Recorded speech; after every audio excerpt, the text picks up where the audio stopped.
Paz do Senhor para todos. Estamos aqui dando continuidade à leitura do livro Vinho Novo é Melhor, de Hobbit Tom, capítulo 5. A doida senhora Webster. Em 1947, começaram a acontecer coisas em minha família, muitas delas desconhecidas por mim a princípio. Uma ocorreu com que estava com 7 anos de idade. Ele fora a uma celebração da Páscoa na praia e se converteu. Algumas semanas depois, Joyce resolveu ir à igreja num domingo. Ela também se sentiu tocada pela mensagem simples que ouviu. Aceitou a Cristo como seu salvador pessoal e abandonou a bebida e a vida de pecado. Mas eu não sabia de nada disso. Joyce estava com medo de me contar o que havia acontecido. E eu estava tão bêbado naquele domingo que não tinha condições de perceber nenhuma mudança em minha mulher. Na segunda-feira de manhã, quando eu saía de casa para o serviço na base, Joy disse: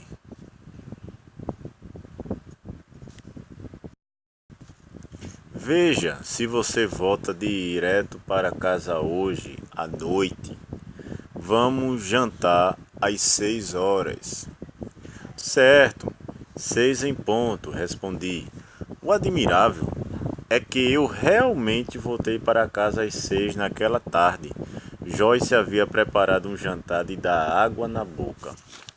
Eu estava com fome, assentei-me à mesa com o restante da família e mergulhei de cabeça na comida. Ninguém falou muito, mas a certa altura da refeição olhei para Joyce. Lá estava ela, sentada, sorrindo para mim.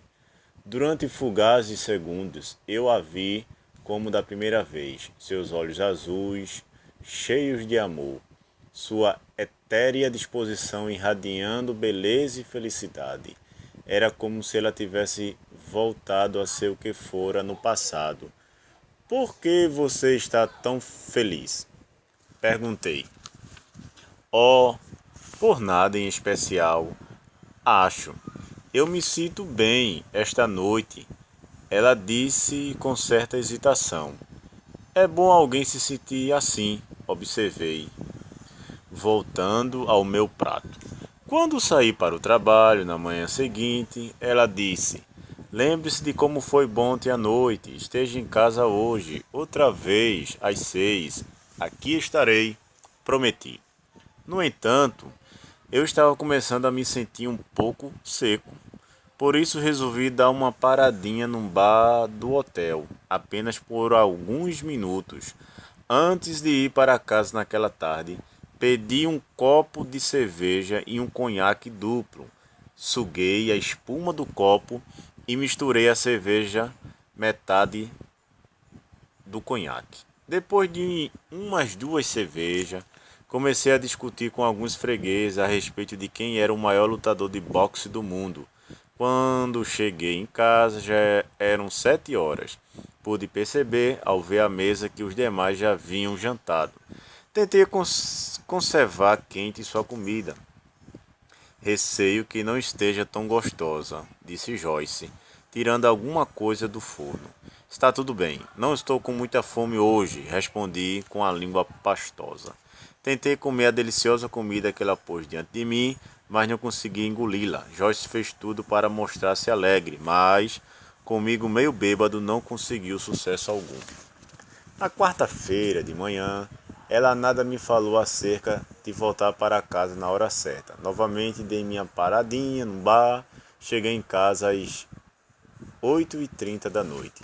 A comida está fria. Você quer que esquente algo? Disse aborrecida. Não, não estou com fome, respondi.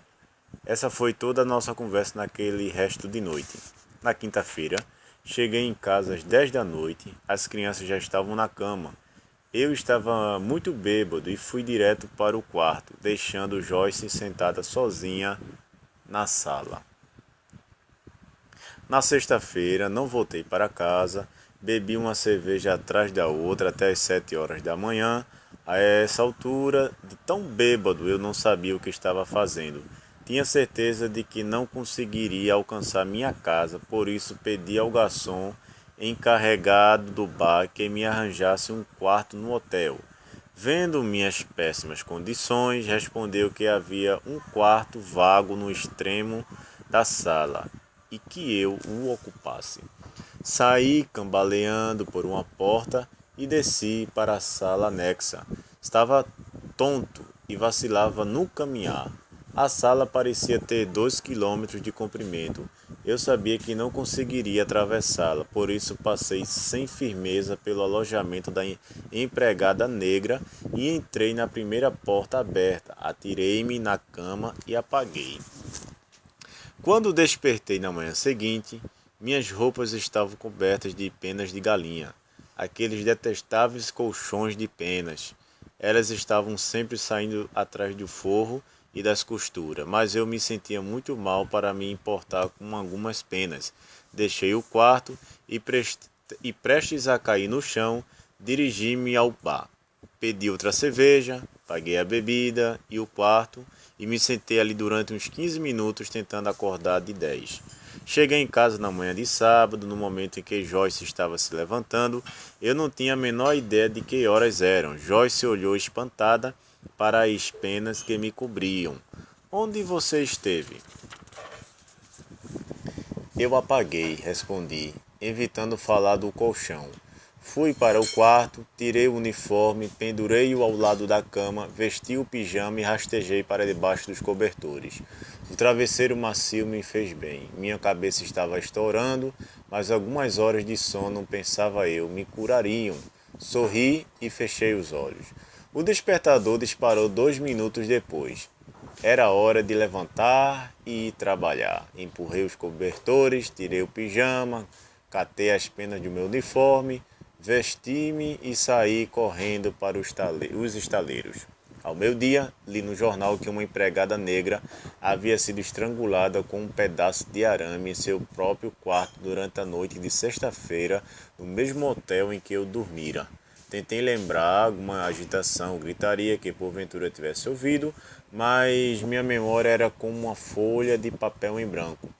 Tudo o que eu recordava era de ter passado cambaleante pelo quarto da empregada no momento que eu estava prestes a apagar. A notícia dizia que as autoridades estavam à procura do suspeito do assassinato.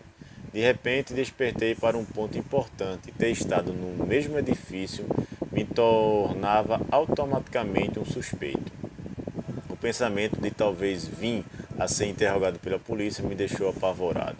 Se eu tivesse algumas respostas que fizessem sentido, não seria tão mal, mas, bêbado como estava, nada guardara na memória. Por que você está se preocupando? Perguntei a mim mesmo.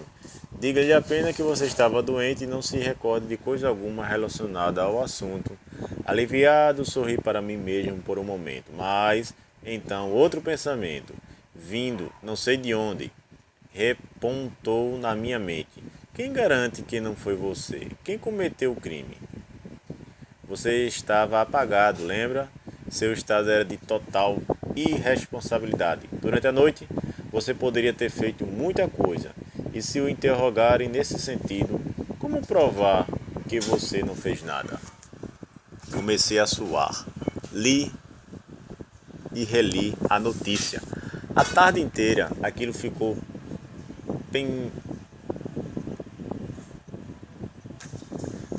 A tarde inteira, aquilo ficou pesando em minha mente. Sou um assassino? Continuei perguntando a mim mesmo. Toda vez que eu via passos atrás de mim, eu me assustava pensando que poderia ser a polícia.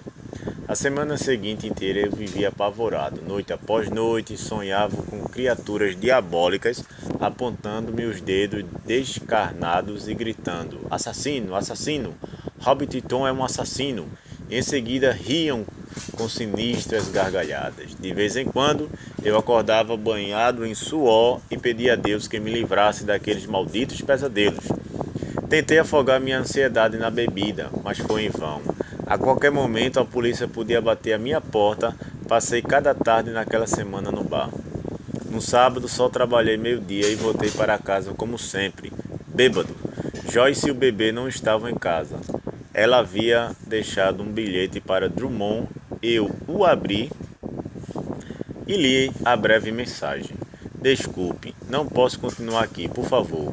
Tome conta das outras crianças para mim. Arroz, bife e batatas na geladeira. Eu amo você, mamãe. Tivemos um almoço silencioso naquele dia, quebrado apenas pelas crianças, perguntando onde mamãe estava. Ela precisou sair, ela voltará, expliquei, sentindo um nó na garganta. Eu nada podia comer. Depois que os pequenos acabaram de comer, mandei-os brincar na rua. Cortei nervosamente uma fatia de rosbife, peguei uma batata frita e fiquei ali diante da janela olhando, sem nada a ver, para as altas montanhas atrás de nossa casa. Pensei que fosse ficar louco, parecia que eu não tinha um só amigo no mundo. Provavelmente a polícia estava à minha procura. Eu estava dominado pela bebida e sem esperança de libertação. Diabo! De que adianta viver? Estou liquidado. Falei comigo mesmo. Fiquei ali tentando imaginar de que modo eu podia acabar com tudo aquilo. Juntamente nesse momento, alguém bateu na porta da frente. Quando abri, deparei com uma senhora de meia idade, usando um traje de lã e um chapéu muito ajustado à cabeça. Como vai? Você é Hobbit, Tom? Ela perguntou. Sim, senhora. E que posso servi-la? Chamo-me Gladys Webster. Ela disse. Passando por mim e entrando na sala, ficamos frente a frente. Senhor Tom, vim aqui para falar sobre Jesus. Jesus? Ouça, mulher estúpida, eu não preciso de nenhuma lição de escola dominical. Tenho minha igreja, tenho minha Bíblia, sou metodista e não preciso de nada. Seja o que for que a senhora esteja vendendo, gritei. Onde está sua Bíblia? Ela perguntou, ainda tentando sorrir bravamente. Está no fundo de minha saca de guerra, onde a coloquei quando saí de Roma em 1945. Agora, vá para o inferno, fora da minha casa, antes que eu quebre seu pescoço. Ela ficou assustada e disse, afastando-me rumo à porta. Está bem, Sr. Tom, desculpe-me. Eu não tinha intenção de... Cale a boca, saia da minha propriedade, berrei. Sim, senhor. Ela replicou no instante em que disparava de minha casa. E nunca mais volte aqui, berrei. Entrei em casa, feliz por ter me livrado dela. Esses fanáticos malucos, murmurei para mim mesmo. Não preciso de suas loucas religiões. No entanto, não muito depois de ter virado as costas, eu a ouvi caminhando de volta. Ela veio direto a mim, pôs seu dedo bem debaixo do meu nariz e começou a orar em uma língua que eu jamais ouvira. Eu já ouvira algo acerca de pessoas que falam em outras línguas e desconfiei que era isso que ela estava fazendo. Tentei esquivar-me e ir para o meu quarto, mas subitamente um poder invisível me dominou e o acontecimento seguinte de que eu me lembro foi que eu estava de joelhos, orando, de mãos levantadas para o teto. Ouvi a mim mesmo dizendo, se há um Deus no céu, tenha misericórdia de mim, um pecador. E comecei a chorar copiosamente. Imediatamente a mulher bateu com a palma da mão na minha cabeça e começou a repreender o demônio que estava em mim. Vós, diabos, saí dele! Ela gritava, Satanás, eu te ordeno que liberte este homem e os deixe livres em nome de Jesus. Bem, eu nunca havia experimentado tratamento igual àquele antes, mas, à medida que ela orava, sentia alguma coisa estranha acontecendo dentro de mim, uma libertação, uma desocupação de forças estranhas. Comecei a rir e a chorar ao mesmo tempo, enquanto a senhora Webster, ali de pé, dizia em alta voz, louvado seja o Senhor, graças, Jesus. Quando a emoção começou a declinar, a senhora Webster me pegou pelo braço e disse, venha comigo, Sr. Tom, há alguém que o senhor precisa conhecer. Pus-me de pé e segui com a senhora Webster. Ela me deu o abraço e fomos andando pelas proximidades até a missão da fé apostólica. O edifício estava vazio, a não ser por duas jovens que tocavam órgão. Onde está o pastor? A senhora Webster perguntou. Ele só chegará mais tarde, irmã Webster. Uma das jovens respondeu. Está bem, vamos esperar, ela disse. Era por volta de 3 3 horas da tarde, as jovens recomeçaram a tocar órgão e a primeira coisa que me aconteceu comigo foi que elas me fizeram cantar. Havia muitos anos que eu não cantava um hino, mas depois que comecei não consegui parar. Pus para fora todos os cânticos que havia aprendido na escola dominical. Depois de cantar todos os hinos que me lembrava, comecei de novo. Quando afinal o pastor chegou às 7 da noite, eu ainda tinha disposição para continuar cantando. Depois que o pastor Crompton ouviu minha história, ajoelhou-se comigo e orou até que eu obtivesse a resposta. Como ele mesmo disse, ele queria assegurar-me de que eu estava realmente salvo. Por isso confessei novamente todos os meus pecados e chorei e ri, tal como fizera antes, enquanto a senhora Webster bradava e louvava o Senhor. Quando finalmente fiquei em pé, o pastor declarou: Irmão Tom, você nunca esquecerá este dia. Agora você é uma nova pessoa e desejo que seja fiel ao Senhor e comece a frequentar todos os cultos da missão. Estou certo de que eu farei, pastor. Sei que algo maravilhoso acaba de me acontecer.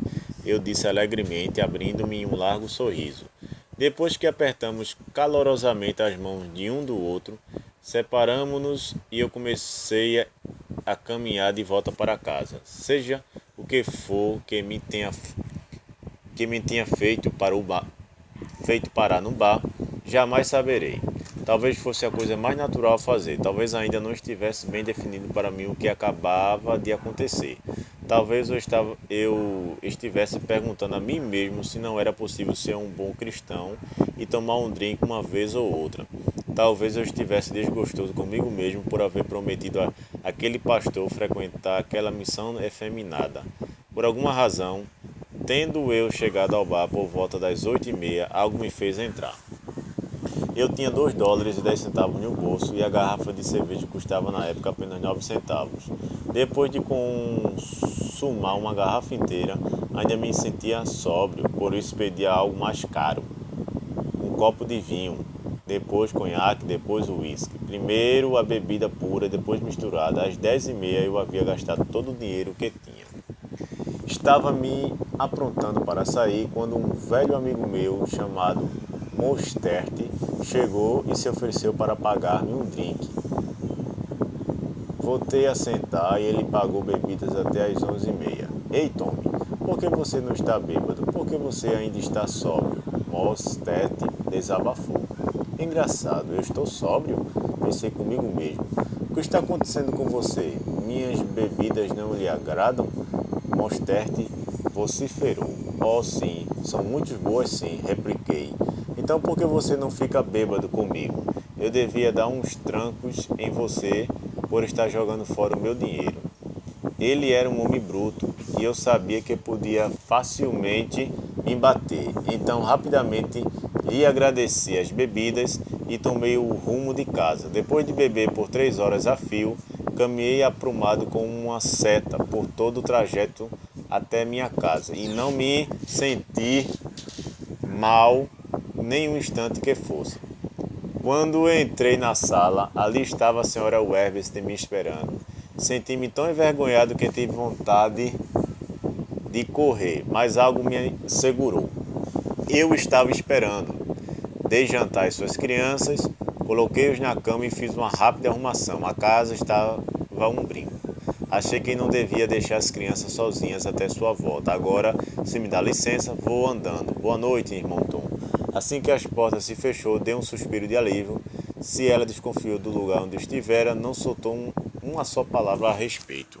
Naquela noite, orei em minha cama. Deus amado, não compreendo exatamente o que aconteceu comigo hoje. E não compreendo como pude beber tanto e não ficar bêbado. Mas seja como for, ajuda-me a começar a viver retamente. E abençoe a Joyce e o bebê. Amém.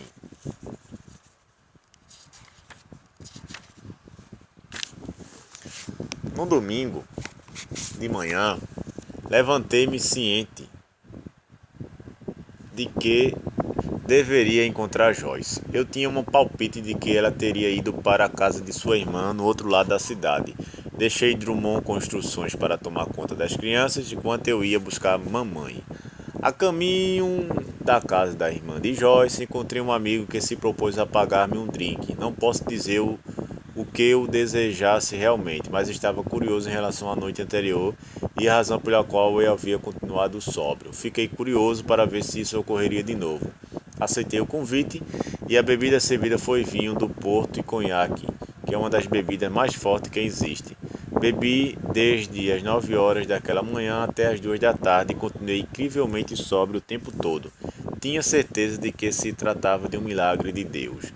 Agradeci ao meu amigo a hospitalidade e saí de novo à procura de Joyce. Enquanto caminhava bem equilibrado, ia pensando, alguma coisa realmente saiu de mim quando aquela